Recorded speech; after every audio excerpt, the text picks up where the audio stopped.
જય દ્વારકાધીશ મિત્રો ચાલો આજની વાર્તા શરૂ કરીએ। એક રોટલો નાથીમાના હાથમાં ટીપાતો હતો, જ્યારે બીજો રોટલો તાવડીમાં ચૂકે ચડતો હતો। બાજુમાં બિચારી ગંગુ ગુમસુમ બેઠી હતી, જેને સવારથી સજા રૂપે દાદીએ જમવાનું આપ્યું ન હતું। બાપણીનો વાંક બસ એટલો જ હતો કે સવારે એને એના ભાઈલાના ભાગની ચા એ ભૂલથી પી ગઈ હતી।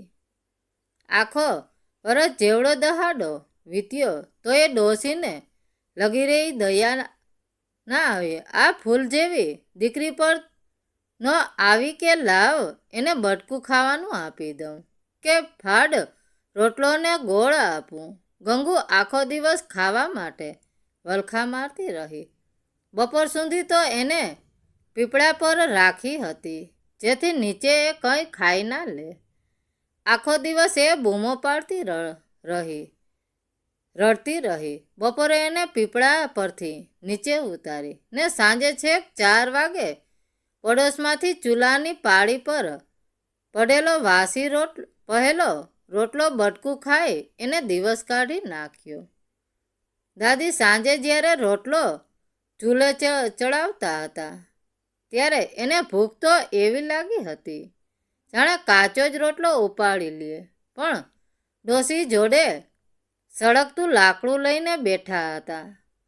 બધા રોટલા બન્યા પછી ફાડ રોટલો આપતા તાળુક્યા, લે ભરી લે ડોચામાં મૂવી ભમરાડી, તારી મા એ તને શું ખાઈને જણી છે?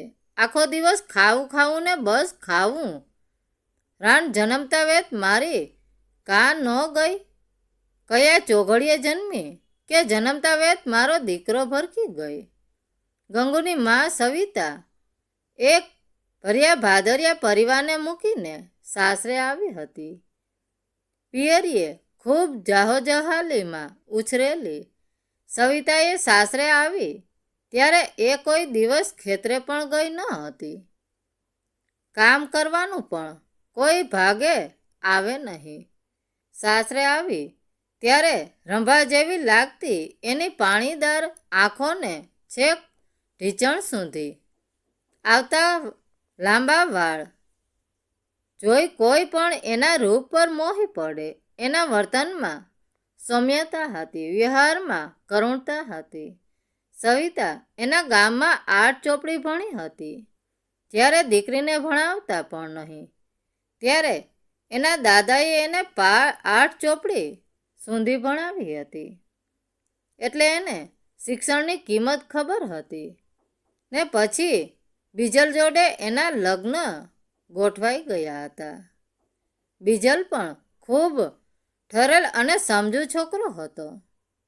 સવારે 6 વાગે તો બીજલ ગાડું જોડીને ખેતરે ઉપડી જતો ને બપોર ટાણે સવિતા ભાત લઈને આવતી ત્યારે એની નજર કેડીએ મંડરાઈ રહેતી ને પછી 2 જણ સાથે બેસી જમતા ને પછી કેટલીય વાતો કરતા। બીજલ એના ખોળે માથું મૂકીને સૂઈ જતો। જ્યારે એના બીજલ જોડે લગ્ન થયા ત્યારે એને કેટલાય સપના જોયા હતા।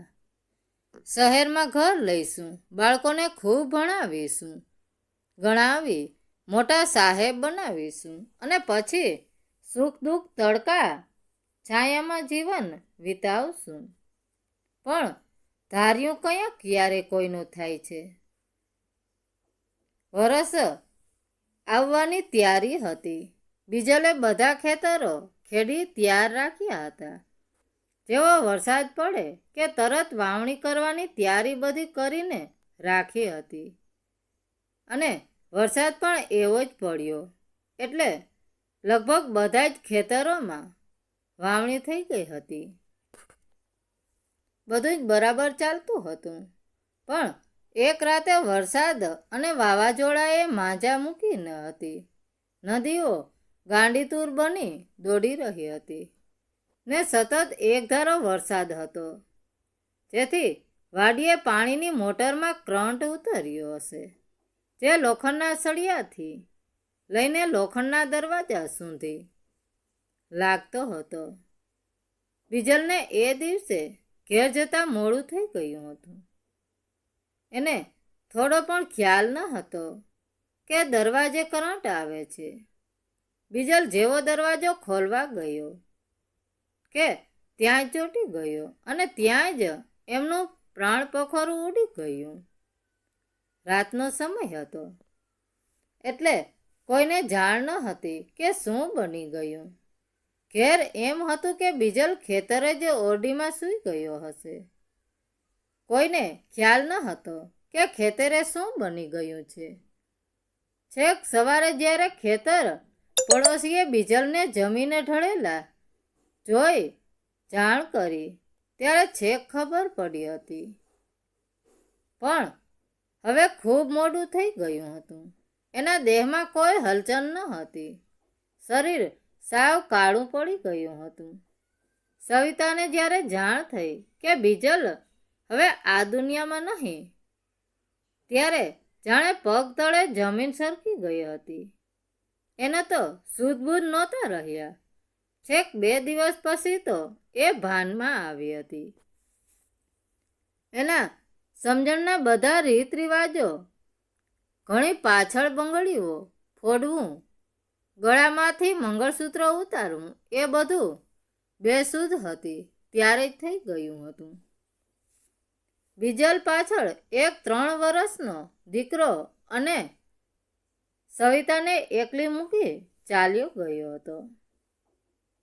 જ્યારે બિજલનું પંખેરું ઉડી ગયું ત્યારે સવિતાને 9મો મહિનો ચાલતો હતો ને ઠીક બિજલને ગયા ને થોડા સમયમાં જ ફૂલ જેવી દીકરી જન્મી હતી, જેનું સાચું નામ હતું ગાગી, પણ સવિતા એને ગંગુ કહીને બોલાવતી.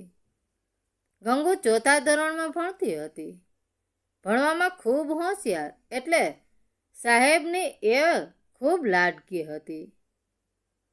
એની માંજરી આંખોમાં એ જ્યારે કાજલ લગાવતી ત્યારે જાણે એમ લાગતું જાણે હમણાં આંખો વરસી પડશે. બિલકુલ એના માતા જેવી જ રૂપાળી લાગતી અને વાળ પણ એવા જ ઘટાદાર.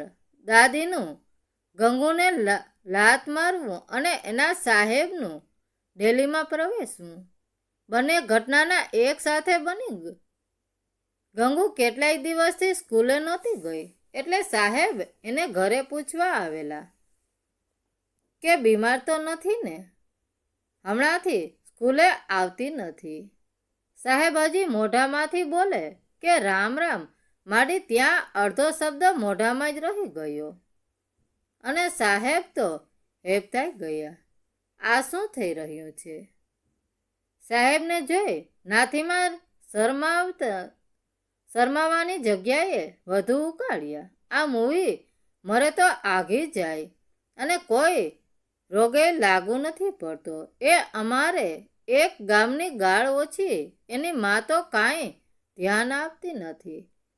મારે રોજ આની હારે માથાકૂટ કરવાની.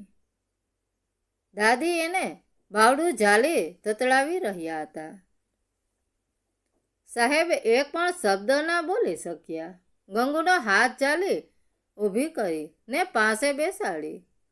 ગંગુની આંખોમાંથી અવિરત આંસુઓ પડી રહ્યા હતા. જાણે કોઈ સિંહના જડબામાંથી કોઈ હરણી છૂટી પડી હોય એમ. કેટલીય વાર સુધી સાહેબની સોડમાં એ લપાઈને બેસી જ રહી, કાંઈ બોલ્યા વગર. ચૂપચાપ સવિતા 4નો ભારો લઈને ડેલીમાં પ્રવેશી તો એ હજી સાહેબની સોડમાં જ હતી. માન એને માથે હાથ મૂકીને છાની રાખીને સાહેબને પૂછ્યું, કાં સાહેબ, ઘેર આવવાનું થયું? સાહેબે જવાબ આપ્યો કે હમણાંથી આ દીકરી સ્કૂલે આવતી નથી એટલે થયું કે લાવ જોઈ આવું. તમારી દીકરી ભણવામાં ખૂબ હોશિયાર છે અને ખૂબ આગળ વધે એમ છે. એ બહુ જ આગળ વધશે, પણ એ સ્કૂલે ના આવી એટલે આવવાનું થયું. સવિતાબેન એને ખૂબ ભણાવજો. ત્યાં ડોશી તાળુક્યા. અને ભણાવી શું કરવું છે? અમને રડી આપવાની છે. રાંધતા શીખે તો સારું છે. મૂવી સાવ ડફોળ છે. ભોટ જેવી અમારી પાસે કોઈ રૂપિયા નથી આને ભણાવવાના. અમારે તો આ દીકરો ભણે એટલે બસ. આના વાહે કોણ ખર્ચો કરે? જેવા મમ પ્રહારો દાદીના મોઢામાંથી અવિરત નીકળી રહ્યા હતા. બિજલના ગયા પછી ડોશીએ તો સવિતાના માથે જાણે જુલામના પહાડો ખડકાયા હતા. ડોશીએ સવિતાના પિયરિયા જોડે સંદતર સંબંધો તોડી નાખ્યા હતા અને પિયર જવા પર રોક પણ લગાવી દીધી હતી. અને જો પિયર જાય તો બાળકો સાથે કોઈ પણ જાતનો સંબંધ નહીં રાખવા દેવામાં આવે એવી રીતસરની ધમકી પણ આપી હતી. એટલે બે બાળકો માતા વિના રજડી પડે એવી બીકથી એને હૃદય લઈ પથ્થર મૂકીને ભાઈ ભાંડવો સાથે સંબંધ તોડી તો નાખ્યા. પણ પછી એ ડોશીને શાંતિ ના મળે થઈ. ખેતરનું દરેક કામ એને માથે નાખી દીધું. સવારે 4 વાગે ઉઠી 4 ભેંસોના વાસિંદા કરે, દૂધ દોહી ને નિરણ કરી સૂરજ ઉગે ત્યાં ખેતરે જતી રહેતી. તો એ ડોશી શોખે એને ગળે રોટલો ના ઉતરવા દે. ક્યારેક તો ભાત મોકલતા બપોરના 2-3 વગાડી દે. તો એ એના 2 સંતાનો માટે બધું ચૂપચાપ સહન કરી જતી હતી. સમય વીતતો ગયો. ધીમે ધીમે બધું બરાબર ચાલવા લાગ્યું. સમય જ્યાં કયા વાર લાગે છે. નાથીમાં દીકરીને ભણાવવાના સંદતર વિરોધી હતા. તો એ સવિતાએ સાસુને સામે થઈને દિલ પર પથ્થર મૂકીને દીકરીને 100 કિલોમીટર દૂર એક દીકરીઓનો આશ્રમ શાળામાં મૂકી દીધી. જ્યારે દીકરીને બાજુના તાલુકામાં ભણવા મૂક્યો. દીકરા માટે બધી સુવિધા હતી અને જે જોઈએ એ હાજર થઈ જતું. નાનપણથી એ દીકરો દાદીનો લાડકો હતો. એને દાદી બધું જ જમાડતા. એની પાછળ પાણી જેમ પૈસા વાપરતા. જ્યારે ગંગુ માટે 1 રૂપિયો આપતા પણ ખચકાતા. ધોરણ 12 સુધી તો એ આશ્રમમાં જ ભણી. આશ્રમ શાળામાં મળવાના દિવસે એના મમ્મી જ મળવા આવતા. સાથે નાસ્તો પણ લાવતા. 8 વર્ષમાં 1 વાર પણ એને દાદી કે ભાઈ મળવા આવ્યા નહીં. 12મા પછી એને નર્સિંગ કરવાનું પસંદ કર્યું. જ્યારે એના ભાઈએ MBA કરવાનું પસંદ કર્યું. દાદીને નાનપણથી પૌત્ર પર વધુ પ્રેમ હતો. એની દરેક નાની મોટી જરૂરિયાતો સાચવી. જ્યારે ગંગુ માટે દરેક પરિસ્થિતિ પડકારરૂપ હતી. એ વેકેશનમાં પણ ઘેર આવવાનું ટાળતી. એનું મુખ્ય કારણ દાદીના મેણા હતા. એની ઈચ્છા એવી હતી કે જલ્દીથી નોકરી લઈ મમ્મીને આ દલદલમાંથી બહાર લાવવાની. આ બાજુ એનો ભાઈ પણ MBBA કરી એક પ્રાઇવેટ કંપનીમાં નોકરી લાગ્યો. અમે સાથે કામ કરતી એક યુવતી સાથે એને પ્રેમ સંબંધમાં બંધાયો. એ યુવતી શહેરમાં મોટી થઈ હોવાથી એને ત્યાં જ પ્રેમ લગ્ન કરી ત્યાં જ રહેવાનું પસંદ કર્યું. એને ક્યારેય એના પરિવાર કે માતાનો જરા પણ વિચાર ન કર્યો કે જાણ સુદ્રા ન કરી અને લગ્ન કરી બંને સાથે રહેવા લાગ્યા. આ બાજુ ગંગુએ આશ્રમમાં શાળામાં રહીને સરકારી નોકરી માટે તૈયારી ચાલુ કરી. સાચું કહું તો આશ્રમ શાળા જ એનું ઘર બની ગયું હતું. છેલ્લા ઘણા વર્ષોથી એ અહીંયા જ રહે છે. આશ્રમશાળા ગૃહમાતામાં સાચે જ ખરા અર્થમાં એના માતા જેવું જ વહાલ છે. ગાગી જ્યારે આશ્રમશાળા આવી ત્યારે ગુમસુમ રહેતી, ડરેલી, કોઈ જોડે ખાસ બોલવાનું પણ નહીં અને કોઈ સામે જોવાનું પણ નહીં. એની સાદગી, એનું વર્તન થોડા જ સમયમાં નોંધે લેવાઈ ગયું હતું. એક દિવસ ભાઈ એની પત્નીને લઈને ગામડે આવ્યો હતો. સવિતા પ્રેમ લગ્નથી નારાજ હતા, પણ વહુને ઘેર લાવેલી જોઈ બધો ગુસ્સો ઉતરી ગયો. દાદી તો ગેલમાં આવી ગયા, દીકરાને માથે ઓવારણા લીધા અને ઘેર પકવાનના બનાવ્યા. પણ દીકરો મનમાં મેલી મુરાદ લઈને આવ્યો હતો, જેની ઘરના કોઈ સભ્યોને જાણ ન હતી. એને ઘેર આવી જમીન કાગળ માગ્યા કે થોડું કામ છે અને બરોબર બધી જ જમીન વેચી મારી. જેની જાણ સવિતાને ત્યારે થઈ જ્યારે શેઠ જમીન ફરતે તારની ફેન્સિંગ કરવા આવ્યા હતા. સવિતાને તો હાયકારો લાગ્યો અને હાયકારામાં જ એ કેટલાય દિવસો સુધી બીમાર રહી. દાદીને તો વિશ્વાસ જ નહોતો આવતો કે દીકરો આવું કૃત્ય કરી જતો રહે છે અને શહેરમાં પોતાનું મકાન લેવા એને બાપ દાદાની સોનાની લગડી જેવું જમીન પાણીના ભાવે વેચી મારી છે. ગંગુને એ દિવસ ખાસ યાદ છે. આવી જ એક સાંજે આથમતા સૂરજમાં ઝાંખા અંજવાળે એ બેઠી હતી. એને પરીક્ષા આપે ને 7 મહિના થઈ ગયા હતા. રિઝલ્ટ આવવાની રાહ જોતી બેઠી હતી, પણ હજી એ રિઝલ્ટ આવ્યું નહોતું. ત્યાં જ આશ્રમ શાળાની એક બીજી દીકરી દોડતી ગૃહમાતા રૂમમાં પ્રવેશી અને સમાચાર આપ્યા કે ગાગીએ આખા ગુજરાતમાં 12મા ક્રમે પરીક્ષા પાસ કરી છે. પણ ગાગી કોઈને મળતી ન હતી. આખી આશ્રમશાળામાં દોડ ભાગ મચી ગઈ. ત્યાં એક ઓરડીમાં ખૂણે બેસેલી ગંગુના આંખોમાંથી બોર જેવડા આહુડા વહી રહ્યા હતા. જેવા રિઝલ્ટના સમાચાર એને મળ્યા હતા કે એને હોશ જ રહ્યા ના હતા. બસ એ રડી રહી હતી. જ્યારે એ ડોક્યુમેન્ટ વેરિફિકેશન પતાવી ગામડે આવી તો ઘરની હાલત સાવ ખરાબ હતી. જ્યાં એક સમયે 4 ભેંસો બાંધેલી હતી ત્યાં ખૂણો ખાલી હતો. સવિતાએ રડતા રડતા આખી વાત કહી કે ભાઈ આવું કરી શહેર જતો રહ્યો છે. આ હાયકારાના લીધે જ એને કેટલાય દિવસો સુધી ખાધું નહીં, જેના કારણે એનું શરીર સાવ સુકાઈ ગયું હતું. ગંગુ બીજા જ દિવસે સરકારી હોસ્પિટલમાં લઈ ગઈ. ત્યાં બધા રિપોર્ટ કરાવ્યા. ત્યાં ખબર પડી કે સવિતાને ટીબીની બીમારી લાગુ પડી ગઈ છે.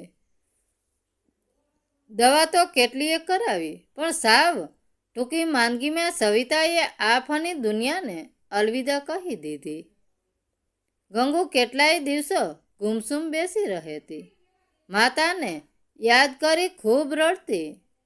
હમણાં છેલ્લે જ્યારે ગંગુના સમાચાર મળ્યા ત્યારે એ દક્ષિણ ગુજરાતની કોઈ સિવિલ હોસ્પિટલમાં નર્સ તરીકે ફરજ બજાવે છે.